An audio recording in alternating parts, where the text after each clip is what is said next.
Oke, dah kita mulai. Udah seberapa jam ini? Oke, kita akan puji-pujian.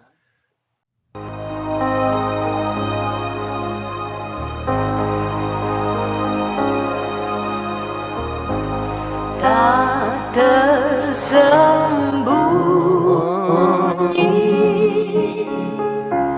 kuasa Allah, kalaulah ditolong, saya juga tangannya terbuka menunggulah,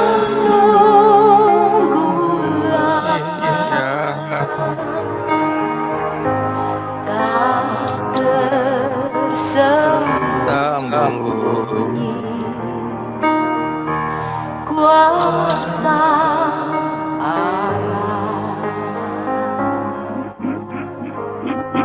tak tersembunyi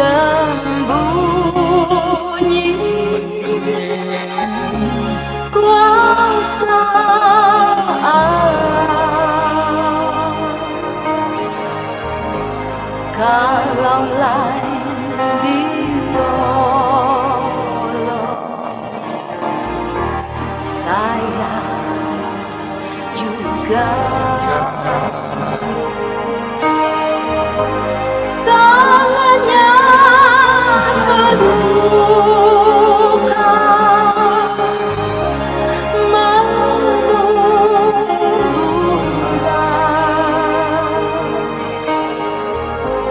tak tersembunyi kuasa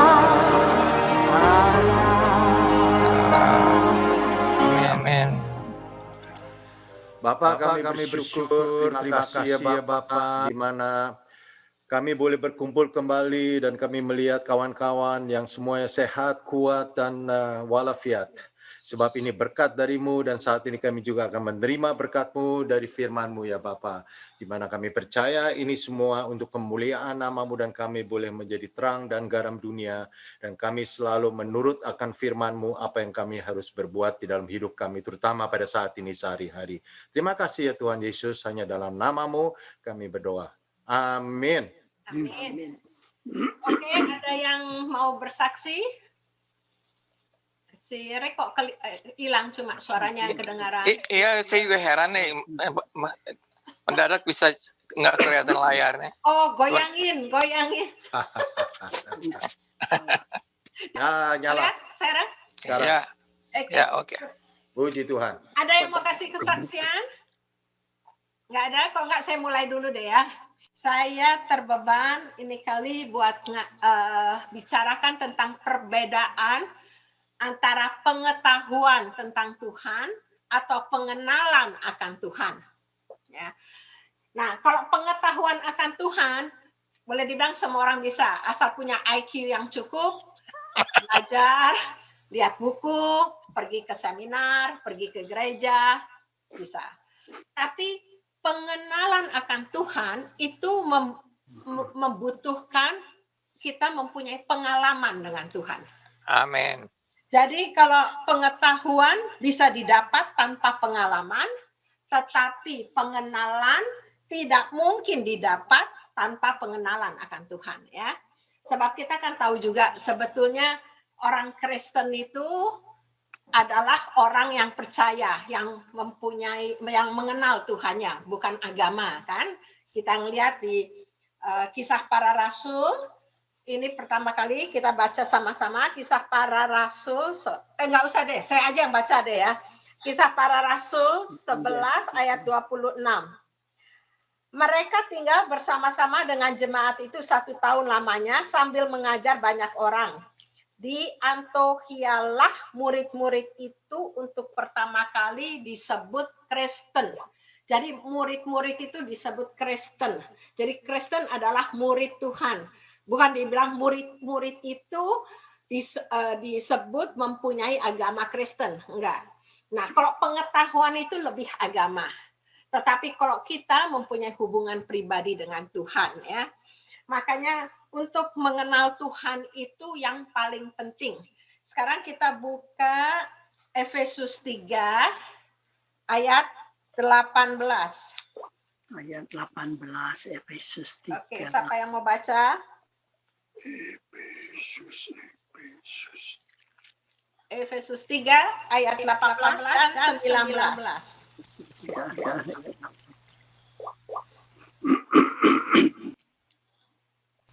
Akang. 18. Ya. Kamu kalau juga bisa lihat itu ya. Aku berdoa Ya. supaya kamu bersama-sama dengan segala orang-orangku dapat memahami betapa lebarnya. Oh, suaranya double. Udah yang aja suara double. Coba. Itu ya. Aku berdoa supaya kamu bersama-sama dengan segala orang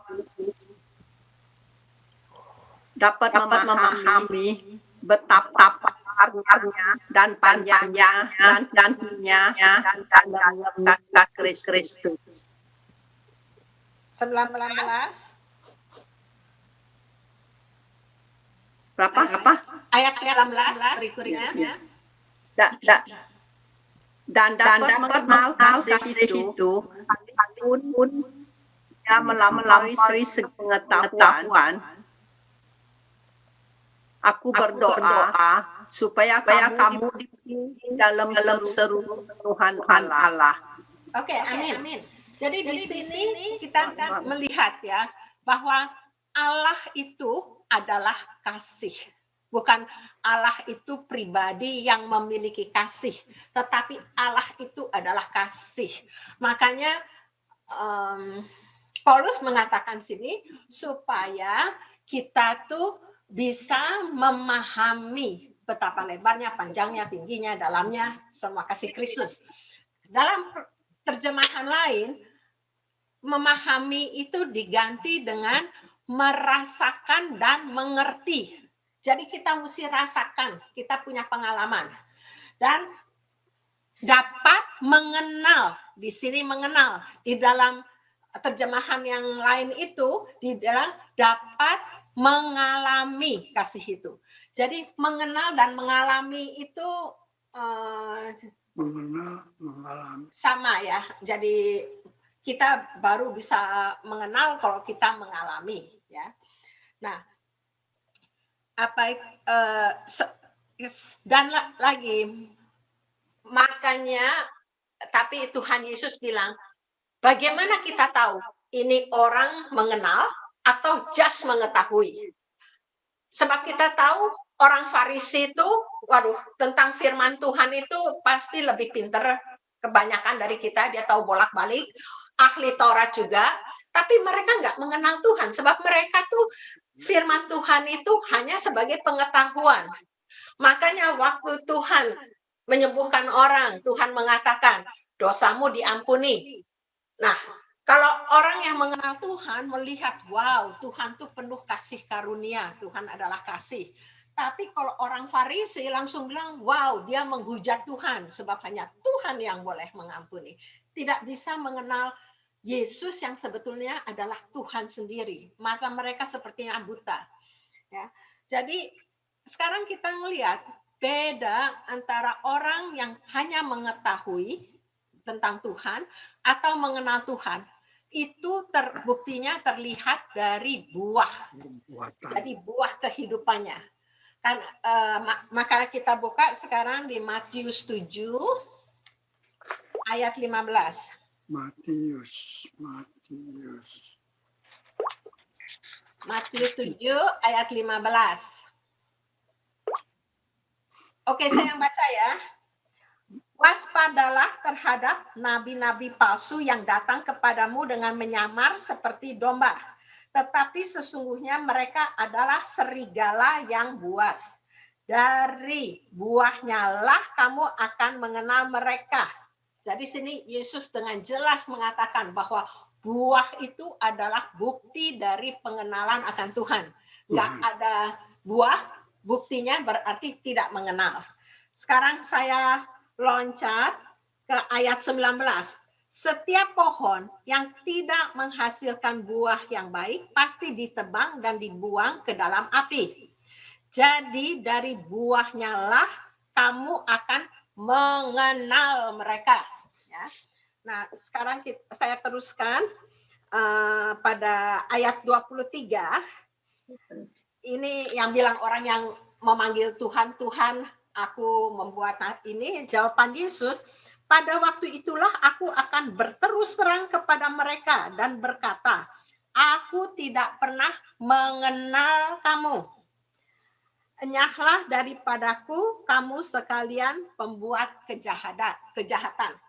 Jadi saya melihat di sini buah dan pengenalan akan Tuhan itu adalah berhubungan erat sekali, nggak bisa dipisahkan. Ya, jadi kalau orang yang kelihatannya berbuat baik, tetapi bukan dengan pengenalan akan Tuhan, menurut Tuhan adalah pembuat kejahatan. Itu yang kita sering bilang dosa iniquity, kan ada 3 macam dosa kan, omission, commission, iniquity. Iniquity itu berarti twisted, crooked, itu yang menipu. Kelihatannya perbuatan baik, tetapi hatinya itu nggak baik, menipu. Jadi dengan hati yang tidak mengenal Tuhan. Hati kita baru kudus, suci kalau kita mengenal akan Tuhan. Ya. Nah sekarang kita melihat ya, orang ada satu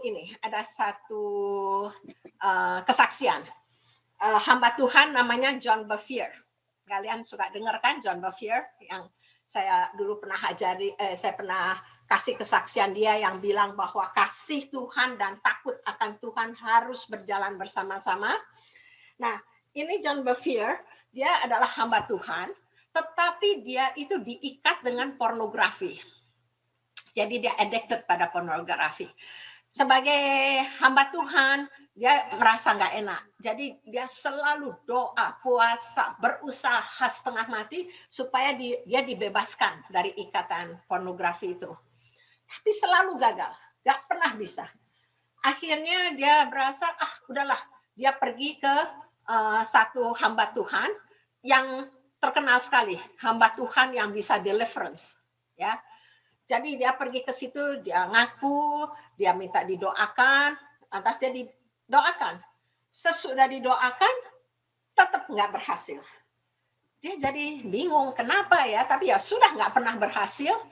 Akhirnya dia tapi tambah lama, tambah dekat sama Tuhan semua.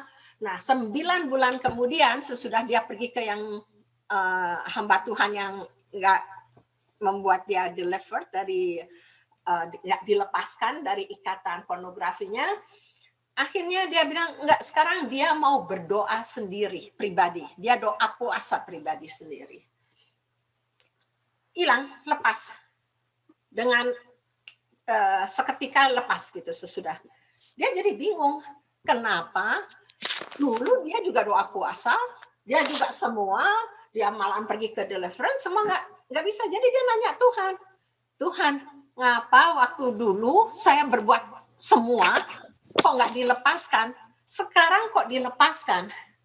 Nah ini yang menarik.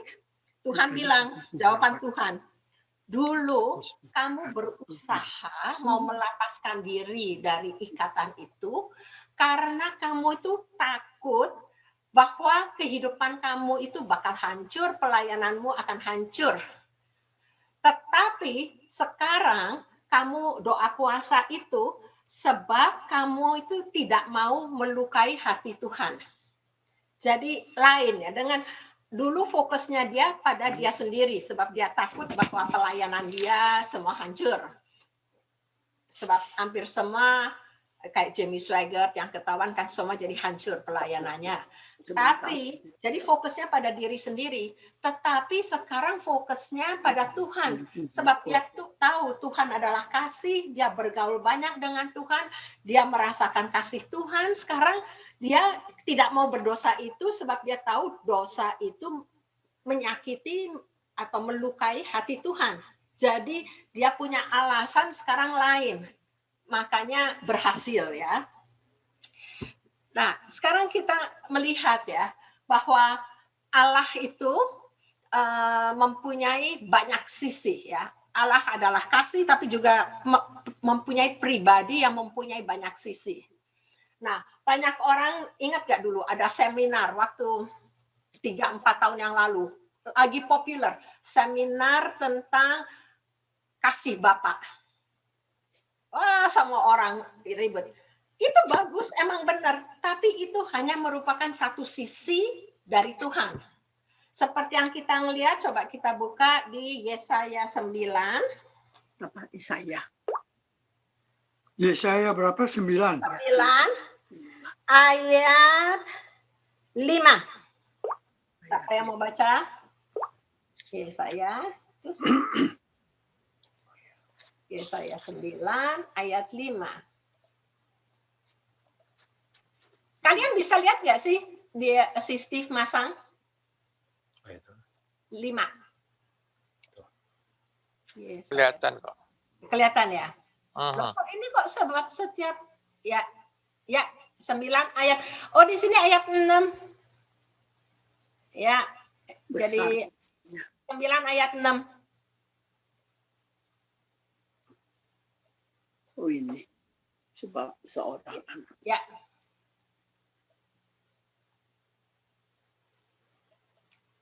Enggak ada yang baca? Dia baca. Sebab seorang anak telah lahir untuk kita, seorang putra telah diberikan untuk kita. Lamban pemerintahan ada di atas bahunya, dan namanya disebutkan orang penasihat ajaib, Allah yang perkasa, Bapa yang kekal, Raja damai. Oke, di sini aja kita ngelihat ya, disebutkan penasehat ajaib, Allah perkasa, Bapa yang kekal, Raja damai. Ada 4 sisi dari Tuhan kan. Jadi kita ngelihat sebenarnya lebih banyak lagi ya. Sekarang coba kita lihat Wahyu. Wahyu. Paling akhir. Wahyu 1 ayat 12. Wahyu 1 ayat 12 sampai 17. Ini cerita waktu Yohanes ada di Pulau Patmos. Wahyu 1 berapa Inge? Wahyu 1 ayat 12 sampai 17. Oh ya.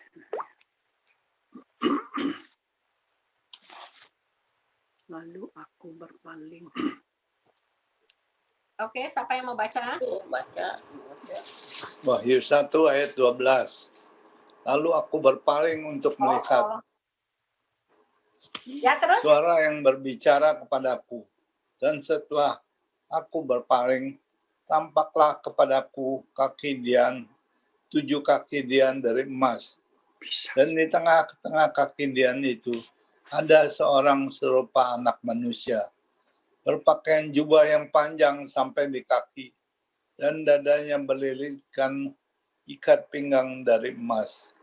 Kepala dan rambutnya putih bagaikan bulu yang putih metah, dan matanya bagaikan nyala api, dan kakinya mengkilap bagaikan tembaga membara di dalam perapian. Suaranya bagaikan desau air bah. Dan di tangan kanannya ia memegang 7 bintang, dan dari mulutnya keluar sebilah pedang tajam bermata 2, dan matanya bersinar-sinar bagaikan matahari yang terik. Ketika aku melihat dia, tersungkurlah aku di depan kakinya, sama seperti orang yang mati. Tapi ia meletakkan tangan kanannya di atasku, lalu berkata, "Jangan takut, aku adalah yang awal dan yang akhir, Oke, ini penglihatan Yohanes di Pulau Patmos, ya kan? Kita tahu yang dia lihat itu Yesus kan? Aku adalah awal anak manusia. Tapi kita tahu Yohanes itu sudah bergaul erat sekali sama Tuhan waktu di dunia. Ya kan? Yang makanya Petrus suka sebel lihat dia nyenderin badannya sebelah Tuhan. Dia selalu bilang, aku murid yang dikasihi Tuhan. Jadi dia udah bergaul erat, udah mengenal Tuhan.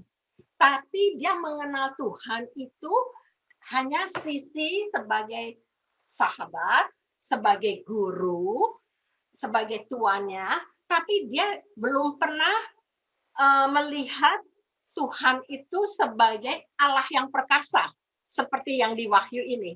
Di sini dia melihat Allah yang perkasa. Dulu dia ceritanya waktu Yesus masuk di dunia, dia manja-manjaan sama Tuhan, tapi di sini dia tersungkur menyembah Tuhan. Lain udah. Jadi sekarang dia mengenal Tuhan dari sisi yang lain. Sebab Tuhan itu ya Bapa, ya Allah, ya sahabat, ya guru, adalah gembala, banyak sisi. Orang banyak mempunyai pengalaman dengan Tuhan, tetapi hanya satu atau dua sisi. Saya percaya, kita semua orang percaya, Tuhan kasih kesempatan untuk mengenal Tuhan secara utuh semuanya. Ya. Nah, apa itu? Sebab kita ngelihat kayak Saul dan Daud. Salomo dan Daud. Salomo itu 2 kali pernah berjumpa dengan Tuhan, yaitu di 1 Raja-Raja 3 ayat 5, itu yang di Gibeon, yang Tuhan bilang mau minta apa? Minta hikmat, ya kan? Saudara tahu itu semua kan? Lantas yang lain lagi, waktu dia udah bikin bait Allah, Tuhan berjumpa lagi dengan dia. Apa itu bilang, oke, saya bakal selalu menguduskan bait ini dan itu semua. Itu kalian bisa baca di 1 Raja 9 ayat 1 ya, kalau kalian mau baca. Tapi Salomo itu kayaknya sudah puas dengan pengalaman Tuhan, kelar situ aja. Dia nggak terus mengejar mau mengenal Tuhan lebih dalam, lain sekali dengan bapaknya. Kalau bapaknya kan yang saya sering cerita, Mazmur 27 ayat 4. Tuhan, saya paling senang tinggal di rumah-Mu. Padahal waktu itu rumah Tuhan belum didirikan. Kan yang mendirikan rumah Tuhan, bait Allah itu kan Salomo. Jadi waktu Daud ngomong itu nggak ada bait Allah. Tetapi menurut Daud tuh bait Allah itu kehadiran Tuhan itu adalah bait Allah. Ya. Jadi Daud selalu ingin berada di dalam hadirat Tuhan. Lantas juga Daud mengatakan di ayat sesudahnya, ayat 8 atau berapa, pokoknya di 24 juga, aku selalu mencari wajah-Mu. Wajah itu pribadi Tuhan, bukan tangan Tuhan. Dia nggak dibutin berkat Tuhan yang dia kepingin pribadi Tuhan ya di situ. Makanya kita melihat Daud itu sampai dia udah meninggal, udah kemana-mana, Tuhan tetap bilang, hambaku Daud yang berkenan padaku. Yesus juga mengatakan, aku adalah tunas Daud. Tapi Salomo, akhir kehidupannya dia menyembah berhala. Jadi kita tuh mesti tahu bahwa pengenalan akan Tuhan itu kita harus selalu kejar. Ya. Jadi pengetahuan bagus, kita juga perlu tahu, tetapi biarlah pengetahuan kita itu disertai dengan pengalaman sehingga kita mengenal Tuhan. Karena itu kalau kita lihat di Filipi 3 ayat 10. Filipi 3. Filipi 3 ayat 10. 3 ayat 10. 10. Oke, siapa yang mau baca? Yang ku kehendaki mengenal Dia. Sorry, saya cepat-cepat sebabnya waktunya hampir habis. Ya. Ya. Oke, kalau enggak kalian baca aja sendiri di sini ayat 10. Paulus mengatakan, yang ku kehendaki ialah mengenal Dia. Padahal Paulus sudah mengenal Dia belum? Sudah kan? Dia sudah berjumpa dengan Yesus waktu perjalanan dia ke Damsyik. dia sudah berjumpa dengan Yesus, sudah mengenal. Tapi di sini dia bilang dia tetap mau mengenal Tuhan. Sebab dia keinginan dia tuh selalu mau mengenal Tuhan lebih dalam, lebih luas, mengenal Tuhan secara utuh. Dan biarlah saya percaya, kita semua orang percaya Tuhan kasih kesempatan pada kita untuk mengenal dia. Itu malahan bukannya kerinduan Tuhan, bahwa kita tuh mau selalu dekat, intimate mengenal Tuhan secara utuh. Oke. Amin. Jadi saya ngomongnya cocok, 3 menit lagi bakal habis. Cepet ya. Ngomongnya kecepatannya tambah lama tambah dicepetin. Ada yang mau nambahin, ada yang mau ngurang, ada yang ngurangin lagi.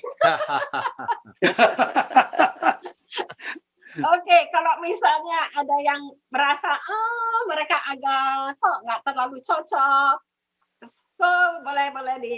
Ini tempatnya untuk boleh ngomong-ngomong. Ada? Ya itu ya, sebetulnya kalau kita pengenalan Tuhan, ya, secara pengetahuan yes, tapi on the other hand, God is a spirit, right? So if your spirit is not connected to God's spirit, how are you gonna know Him? And I see, that is the most common problem. Banyak orang tuh seperti kamu bilang, mereka belajar, ikut seminar segala gitu, tapi tetap aja giliran ada masalah, that pikiran yang jalan, terus ya ibarat kata mereka keluar gereja lah, whatever, they don't know, rencana Tuhan apa untuk mereka di tempat mana, dan itu sering kelihatan. So what is the use? You go to church, you learn a lot of stuff, but you still disconnected because waktu kita lahir baru, ya kita dikasih spirit yang baru kan, untuk menyambung kepada Tuhan. Tapi too often, a Christian is disconnected from God. He goes to church, he learns a lot of stuff, but he's still a dum-dum because he doesn't know God. Makanya di sini yang saya bilang tadi kan, bahwa pengetahuan bagus, tapi kok pengetahuan tanpa pengalaman, tanpa pengenalan akan Tuhan, ya itu yang semua terjadi. Sebab kita melihat dengan jelas orang Farisi, orang Taurat itu yang Tuhan malah yang benci. Sebab biasanya orang kok tambah pintar cuma di otak, itu punya tendensi jadi sombong. Tetapi orang yang mengalami Tuhan, mengasihi Tuhan, melihat kebesaran Tuhan, malahan merasa bahwa dirinya tuh tambah rendah hati. Sebab dia tahu bahwa dia hidupnya 100% bergantung pada Tuhan, dia benar-benar depending on God, dan God itu yang memberikan kekuatan, yang dibilang dengan grace, kasih karunia. Jadi setiap waktu akan putus, jadi maaf, tapi ya begitulah. Tapi maksudnya buat bisa jadi basic, kalian bisa tetap belajar sendiri lebih banyak. Tapi yang terutama biarlah yang Tuhan dari